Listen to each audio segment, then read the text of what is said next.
Welcome to the Roanoke Real Estate Podcast with your host and realtor, the Fraser Hughes Experience, and do not forget to Hughes it or lose it.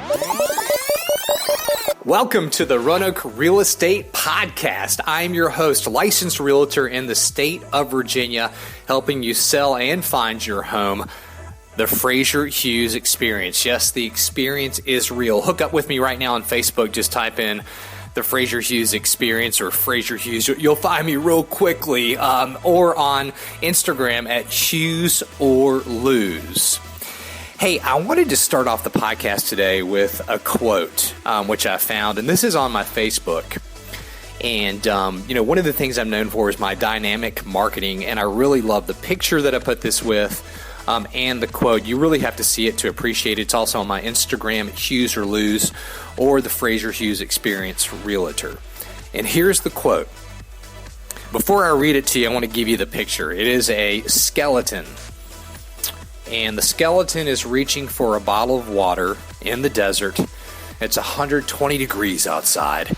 And the skeleton's hand is only inches away from a full bottle of water. And here's the quote. On the plains of hesitation lie the sun-bleached bones of untold millions who, while on the verge of victory, stopped to wait, and while waiting, died. Don't give up. Victory awaits you. And how many of us give up right before the miracle? In so many areas of our lives. In so many areas of our life. And we give up before the miracle. And this could be, first of all, it reminds me of addiction. It reminds me of, your business life, your professional life. Giving up, making one more phone call that day, or working at something, one more week, or taking that advice you wish you had taken. I almost gave up with my real estate license. Maybe one more day of just trying to eat better. One more day of exercise. One more phone call to dad to tell him you love him. You get the gist of it. And so many of us are that close and we give up. So just want you to keep on pushing ahead. I'm right here with you. You're going to have roadblocks in your life with people giving you doubt and bringing doubt to you, bringing you down, raining on you with doubt. And then thoughts, that hamster cage rolling inside of your head.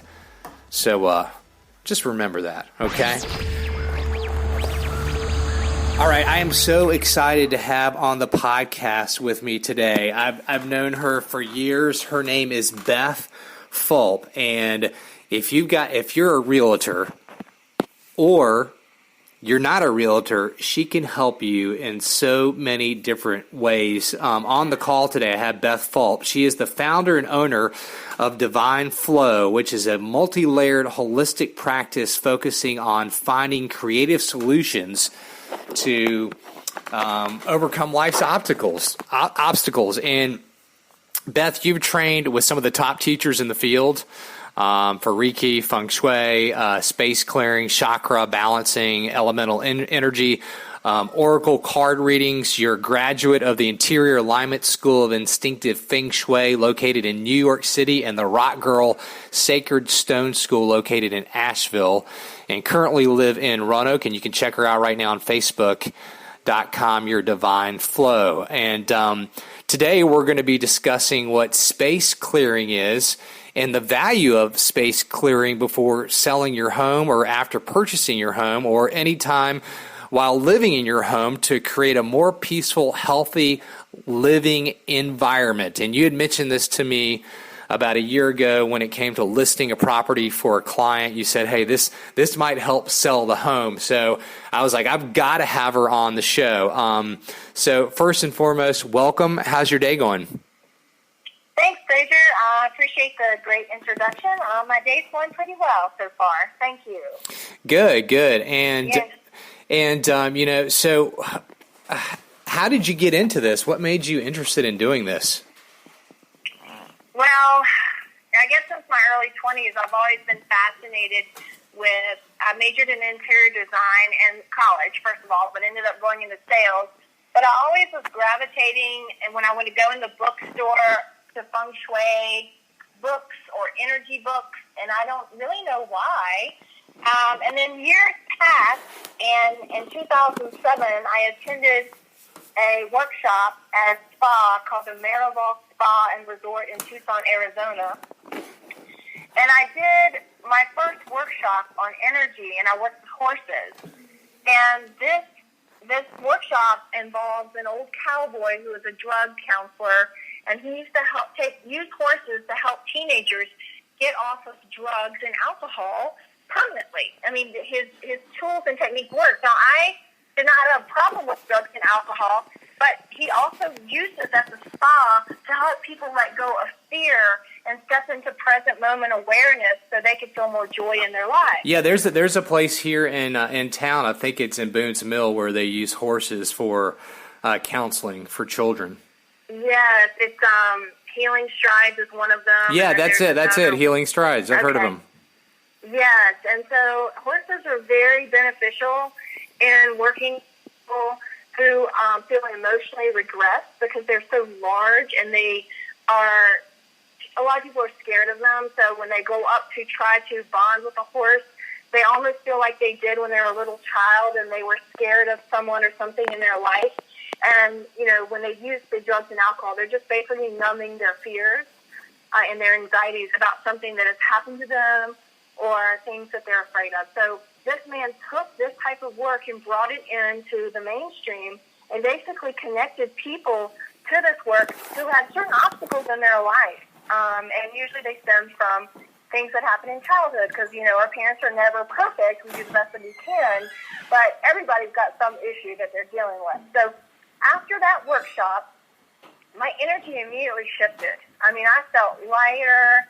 I was able to let go of things in the past. I was able to just feel renewed on a vibrational level that I've never felt before. And after that workshop, I gravitated even more to looking at how energy affects us on such subtle levels that we don't even notice. Yeah. I mean, and there can be sorry, I'm working from home in case you hear any noises in the background. I mean, and the reason we're having you on is because there can be some crazy energy in homes. Yes, very much so. I mean, when you go into an apartment or when you go in to buy a new home, you have no idea who lived there before, what happened in that house, and it could be a 100-year-old home. Who knows who lived there, what happened there, if the person ever got a divorce or died in the home, if there was a suicide or, anything. So yeah, I always wondered about that. Like, I remember there was a neighborhood that I lived in, and the neighbor behind me had taken his life in the house. And every time I would walk past the house, like for a walk, I'd be like, he's still in there. Yeah, because he may not be in there. He may have moved on spiritually, but energetically, there was an imprint at that moment that he took his life. And those imprints stay in the areas of the home. They gather in corners, they gather in walls, and anything made of wood holds energy. So if you've gone to an antique store and you brought home something owned by somebody else, their energy is still in that piece if they loved it and they put energy into it. Oh my gosh! So now, therefore, we're getting the definition of space clearing as we walk through this conversation. I mean, even the past few sentences, that's what your space clearing is, right? I mean, you're clearing out whatever negative energy could be in the home. Yeah, basically space clearing, the definition is the art of clearing and revitalizing stagnant energies in a building. And a space clearing is actually a ceremony that gets rid of old energetic debris. So it could also be in a piece, something that you own, and even a piece of clothing you may have brought home from the Goodwill. But for this conversation and for real estate, we're specifically focusing on the home and the living environment. And so, so you're telling me that, I mean, when we spoke a year ago, you had discussed coming in and clearing the home, that because of the energy that could still be in there from the previous owners or maybe a piece of furniture, that it could keep the home on the market longer and keep it from selling. Right, correct. So if let's say you were showing a property and the previous homeowners got a divorce, and there was a lot of grief and sadness, and the children, had to go through that. In that home, that energetic imprint is still there if nobody has cleared it. And so then the new people coming in to look at the home come in the home, they look around, and they just say they act like they like it because you're there, or they tell you, oh, no, we hate this house, but sometimes they don't have a conversation till later, and they may say, just something didn't feel right in that home, or I just really didn't like it. I went into the bathroom, and it just felt really stagnant and stale. People have intuition, just like animals can sense things, so can people. And so just that subtle energy may break a deal or make someone not even want to look at the home. So that is why space clearing would help in real estate to clear out the old energy, so when people come in, they can visualize themselves being in the home, buying the home, and being happy in that space. You see, yeah, so you've actually done this for realtors and had some success, huh?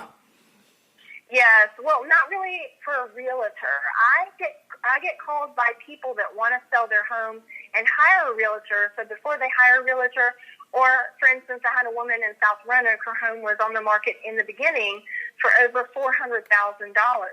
It had stayed in the market with the same real estate agent for 1 year.